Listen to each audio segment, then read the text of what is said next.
បងប្អូនអរគ្នាហងថ្ងៃខ្ចីលុយពីធនាគារឬក៏ខ្ចីលុយពីមន្ត្រីអន្តរជាតិកន្លែងនេះគឺគ្រោះថ្នាក់មែនទែនហើយនៅពេលបច្ចុប្បន្នធនាគារនិងមីក្រូហិរញ្ញវត្ថុគាត់បានប្រើយុទ្ធសាស្ត្រនេះជាខ្ញុំឲ្យឈ្មោះថាជាយុទ្ធសាស្ត្របញ្ឆោតទៅកាន់មន្ត្រីអន្តរជាតិឧទាហរណ៍ថាមានមន្ត្រីអន្តរជាតិម្នាក់បច្ចុប្បន្នគាត់ធ្វើការនៅធនាគារកប៉ុន្តែនៅពេលដែលមានធនាគារខគេបើកឡើងផលិតផលសេវាកម្មរបស់គេល្អការប្រាក់ទាបរយៈពេលវែងដើម្បីលក់អានឹងដាច់គេមកទាញមន្ត្រីអន្តរជាតិនេះ CEO នេះពីធនាគារ A នេះធនាគារកនេះទៅធ្វើការនៅក្នុងធនាគារដែលទៅបើកហ្នឹងធនាគារខហ្នឹងឃើញទេដោយឲ្យប្រាក់ខែខ្ពស់ឧទាហរណ៍ថាបច្ចុប្បន្នគាត់ប្រាក់ខែ$500ទៅនោះឲ្យ$700ហេតុអីបានគេប្រើយុទ្ធសាស្ត្របែបនេះពីព្រោះគេដឹងថាលោកគ្រូ CEO ម្នាក់ហ្នឹងមានអតិថិជននៅក្នុងដៃ300នាក់កាន់ loan out សិននេះ$2 លានទីហោចឹងនៅពេលដែលទៅធនាគារថ្មីគេឲ្យលុយគេឲ្យប្រាក់ខែច្រើនគេបូករួមអត្ថប្រយោជន៍ឲ្យបន្ថែមទៀតប៉ុន្តែគឺទៅលក់លុយដដែលទៅលក់សេវាកម្មអន្តរជាតិនឹងដដែលចឹងគាត់ទាញច្បាស់ជាទាញយកអតិថិជនពីកន្លែងចាស់ហ្នឹងទៅហើយអតិថិជន300នាក់ចឹងហើយក៏បាន200នាក់ឬក៏100នាក់ទៅធនាគារថ្មីដែរចឹងសំណួរសួរកន្លែងនេះខ្ញុំសួរថាបងប្អូនអរគ្នាខ្ចីលុយពីលោកគ្រូ CEO ឬក៏ខ្ចីលុយពីធនាគារវារឿងគ្រោះថ្នាក់ដូចគ្នាទាំងអតិថិជនខ្ចីលុយទាំងបុគ្គលិកខ្ញុំនិយាយពីបុគ្គលិកមុនធនាគារនៅពេលបច្ចុប្បន្នមីក្រូហិរញ្ញវត្ថុនៅពេលបច្ចុប្បន្នគេប្រើយុទ្ធសាស្ត្របញ្ឆោតនេះទៅកាន់បុគ្គលិកដែលគេទាញពីកន្លែងស្ថាប័នថ្មីគេឲ្យប្រាក់ខែយើងច្រើនទាញអតិថិជនពីកន្លែងចាស់ទៅដាក់កន្លែងថ្មីដែលផលិតផលគេបង្កើតឡើងមកគឺគេពិបាកលក់ណាស់នៅលើទីផ្សារអញ្ចឹងយកអតិបុគ្គលិកចាស់ស្រាប់របស់គេយកមកធ្វើបុគ្គលិកខ្លួនឯងទៅទាញអតិថិជនចាស់ពីគេយកមកធ្វើអតិថិជនថ្មីខ្លួនឯងលក្ខខណ្ឌនៅក្នុងការផ្ដល់ឲ្យទី1បុគ្គលិកដែលទៅហ្នឹងគឺគាត់ផ្ដល់ឲ្យអតិថិជនលុយច្រើនកម្ចីច្រើនជាងមុនបំណុលច្រើនជាងមុនមានថាខ្ចីនៅធនាគារចាស់នឹង10000កន្លែងថ្មីដែលគាត់ទៅដើម្បីបានអតិថិជនទៅគាត់ឲ្យហ៊ានឲ្យដល់20000ណាហ៊ានឲ្យ20000លក្ខខណ្ឌរយៈពេលវែងការប្រាក់ទាបការបង់របស់គាត់លើសមុនតិចតួចឃើញទេប៉ុន្តែសួរថាបំណុលយើងកើនអត់កើនចុះហេតុអីបានយើងសម្រេចចិត្តតែខ្ចីដោយសារតែលោកគ្រូម្នាក់ហ្នឹងគាត់ទៅកន្លែងថ្មីហ៊ានឲ្យយើងច្រើនតែអតិថិជនមិនអតិថិជនចំណូលនៅដដែលអត់មានប្រែប្រួលសោះមកអត់មានប្រែប្រួលសោះណាកន្លែងហ្នឹងហើយគឺជាកន្លែងដែលគួរថ្នាក់នៅពេលដែលយើងសម្រេចចិត្តថាយើងខ្ចីលុយឬក៏ខ្ចីលុយបន្ថែមតាមរយៈ CO ដែលគាត់ផ្លាស់ប្ដូរពីកន្លែងមួយទៅកន្លែងមួយអាហ្នឹងយើងខ្ចីលុយទៅតាម CO មិនមែនទៅខ្ចីលុយពីធនាគារទេណាសម្រាប់ចិត្តថាយើងស្មោះស្ម័គ្រភក្តីភាពជាមួយ CEO ហ្នឹងឃើញបំណុលយើងកើនឡើងដល់$20000យើងវាន់កមួយបំណុលហ្នឹង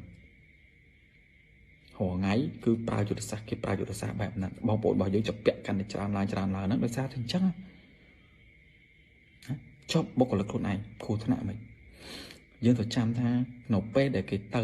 យើងទៅមួយឆ្នាំដំបូងគេឲ្យប្រាក់ខែយើង700លើកន្លែងចាស់200ត្រូវរកអតិថិជនរបស់គេបានគេដាក់ target កាន់តែធំទៅពីមួយឆ្នាំទៅមួយឆ្នាំ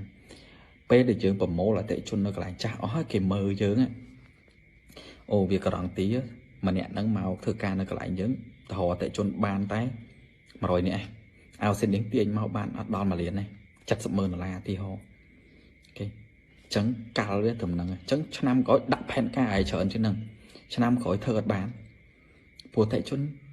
អ្នកដែលរត់មកតាមយើងនោះសិតតែអ្នកដែលគាត់មានជំងឺរ៉ែងថោឲ្យគាត់ចង់បានលុយបន្ថែមឃើញអតិថិជនល្អគេមិនរត់មកតាមព្រោះគេសម្រេចចិត្តច្បាស់គេដឹងច្បាស់ពីចំណូលរបស់គេមិនចេះតែយកណាមែនទេអញ្ចឹងយើងគ្រោះថ្នាក់មកបុគ្គលិកហ្នឹងគាត់គ្រោះថ្នាក់មកហេតុអីនៅពេលដែលឆ្នាំក្រោយធ្វើអត់គ្រប់ target ដល់គេគឺគេដាក់បន្ទប់មកប្រាក់ខែអត់ឡើងវ័យតម្លៃអីក៏ឡើងធ្វើអីក៏ខុសគ្រប់យ៉ាងលក់អត់ដល់ target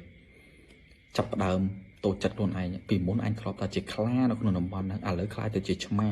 ចាប់ផ្ដើមគិតចង់ផ្លាស់ប្ដូរការងារចង់ដូរទៅនេះទៅនោះណាបងប្អូនខ្លះក៏គាត់សម្រេចចិត្តដូរការងារទៅកន្លែងថ្មីទៀតទៅ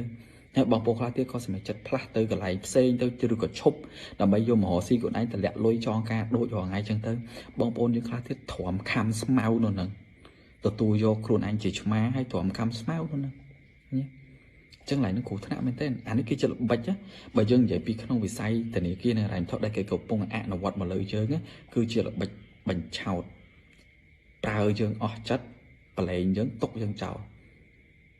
តឡើងលុយឲ្យយើងប៉ុណ្ណាក៏ដោយក៏យើងនៅតែរកអតិជនបានតែប៉ុណ្ណឹងដែរ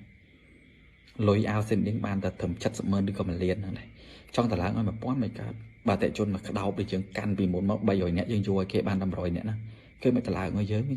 ចឹងកន្លែងនេះគ្រោះថ្នាក់មែនទេគិតឲ្យបានវិញឆ្ងាយទីសម្រាប់មន្ត្រីអនុទានអតិថិជនដូចគ្នានៅពេលដែលយើងសម្រេចចិត្តថាយើងខ្ចីលុយពីធនាគារឲ្យច្បាស់តែយើងខ្ចីលុយពីធនាគារកុំខ្ចីលុយរត់ទៅតាម CEO នៃការផ្លាស់ប្ដូរការងាររបស់គាត់